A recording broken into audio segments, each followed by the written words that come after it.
कैसे हैं आप सब। मैं हूँ शैली और आप हैं मेरे साथ किताबें में। दोस्तों, आज हम बात करते हैं पौराणिक उपन्यास की। पौराणिक उपन्यासों की जब बात आती है तो नरेंद्र कोहली का नाम काफ़ी ऊपर है। उनके पौराणिक सब्जेक्ट पे लिखे हुए उपन्यास इतने रोचक होते हैं कि आप अपनी सुध खो के उन्हें पढ़ते हैं। आज का उपन्यास है वसुदेव। वसुदेव कृष्ण के पिता का नाम है। कृष्ण वसुदेव और देवकी के ही पुत्र थे। यह किताब वसुदेव के नज़रिए से लिखी गई है। सामान्य तौर पे जब हम महाभारत की कथा कहीं भी पढ़ते हैं तो उसमें कृष्ण का रोल महत्वपूर्ण दिखाया जाता है। महाभारत के बाकी पात्रों के रोल मिलते हैं, लेकिन वसुदेव का इम्पोर्टेंस बहुत ज़्यादा हमें नहीं मिलता है। नरेंद्र कोहली हमें यहाँ वसुदेव से परिचित कराते हैं। कथा प्रारंभ ही होती है जब वसुदेव विवाह के बाद देवकी को विदा करा के अपने साथ ले जा रहे होते हैं। यही वह घड़ी होती है जब आकाशवाणी होती है और कंस को पता चलता है कि देवकी का 8वां पुत्र उसका वध करेगा और विदाई के समय ही वह दोनों को जेल में डाल देता है। नरेंद्र कोहली कहते हैं कि वसुदेव उस जीवटता का नाम है जिसने कभी हार नहीं मानी।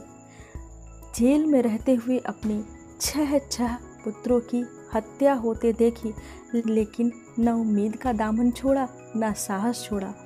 इतना होने के बाद भी अपने 8वें पुत्र को किस कौशल के साथ छुपा के जेल से बाहर सुरक्षित स्थान पे यानी कि नंददेव और यशोदा के घर पे पहुंचा देते हैं कि कंस के गुप्तचर भी पता नहीं लगा पाते हैं।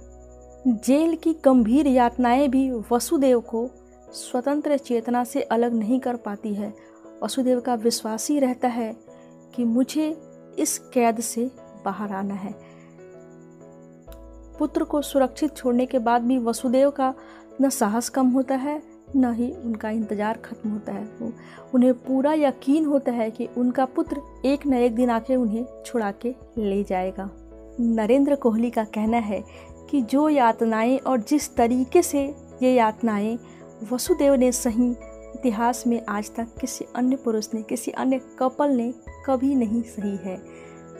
और अन्याय के खिलाफ जो युद्ध वसुदेव ने शुरू किया था उसे उनके पुत्र कृष्ण ने आगे जारी रखा और गोकुल, वृंदावन, मथुरा से होते हुए महाभारत के युद्ध तक राक्षसों का संहार करते हैं। इस उपन्यास की विशेषता है कि इसमें औपन्यासिक तत्व सुरक्षित हैं, यानी कि नरेंद्र कोहली यह कहीं नहीं भूलते हैं कि वह उपन्यास लिख रहे हैं, कोई पौराणिक आख्यान नहीं, और साथ ही इस बात का पूरी तरीके से ध्यान रखते हैं कि वह एक पौराणिक चरित्र की कथा लिख रहे हैं, कोरा कल्पना उपन्यास नहीं। तो इन दोनों के बीच का जो समन्वय उन्होंने किया है इस उपन्यास में वह पठनीय है, अद्भुत बन पड़ा है। भाषा बहुत अच्छी है। कृष्ण के चमत्कारी व्यक्तित्व से आप बार बार चमत्कृत होते रहते हैं, बार बार यह सोचने पे विवश होते हैं कि कैसा था वह कृष्ण, कैसा था वह मानव, क्यों नहीं उसे अवतार माना जाए, कि किस तरीके से वह बच के जेल की काल कोठरियों से निकल के गोकुल पहुंचता है और यहाँ भी लगातार राक्षसों का नसीब संहार करता रहता है, बल्कि अपने व्यक्तित्व का भी ऐसा विकास करता है जो कि उस समय के उसके हम उम्र किसी बालक में नहीं होता है। यहाँ तक कि घर में मौजूद हलधर यानी कि बलराम का भी व्यक्तित्व इतना उज्जवल नहीं हो पाता है, इतना बलशाली नहीं हो पाता है जितना कि कृष्ण का था। उपन्यास में कृष्ण के जीवन से जुड़ी हर छोटी बड़ी घटना आपको पढ़ने को मिलेगी। नरेंद्र कोहली ने कुछ भी काटा नहीं है, सब कुछ दिया है, लेकिन उनके वर्णन का तरीका अद्भुत है, सुंदर है, पठनीय है। अगर आप पौराणिक उपन्यासों के शौकीन हैं, पौराणिक चरित्रों के बारे में जानना समझना चाहते हैं तो यह किताब आपको बहुत पसंद आने वाली है।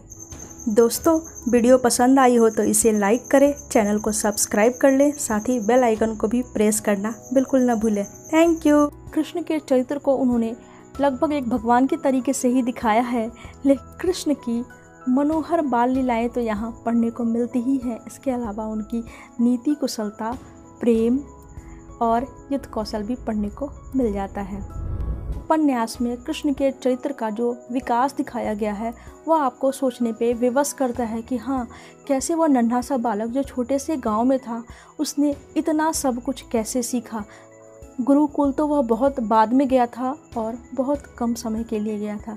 बाकी सारी कलाएं जो उसने सीखी थी, किसी को मोहित करने की कला हो, बांसुरी बजाने की कला हो, बातचीत की निपुणता हो, या फिर तर्क शक्ति हो, नीति शास्त्र, अपने नीति और राजनीति शास्त्र का परिचय कृष्ण बचपन में ही दे देते हैं। इस किताब के साथ जब हम छोटे से कृष्ण को बड़ा होते हुए देखते हैं तो अपने आप पढ़ते पढ़ते हमारे मन में यह धारणा बनने लगती है कि हाँ, कृष्ण तो एक अलौकिक पुरुष है। अगर आप पौराणिक उपन्यासों के शौकीन हैं, आपको पसंद है पौराणिक चरित्रों के बारे में जानना, उनको समझना और उनसे कुछ सीख लेना, तो वसुदेव को पढ़ना आपके लिए मनोरंजक होगा। पुस्तक पढ़ने के बाद तो आप मुझे बताएंगे ही कि यह आपको कैसी लगी। Bye bye.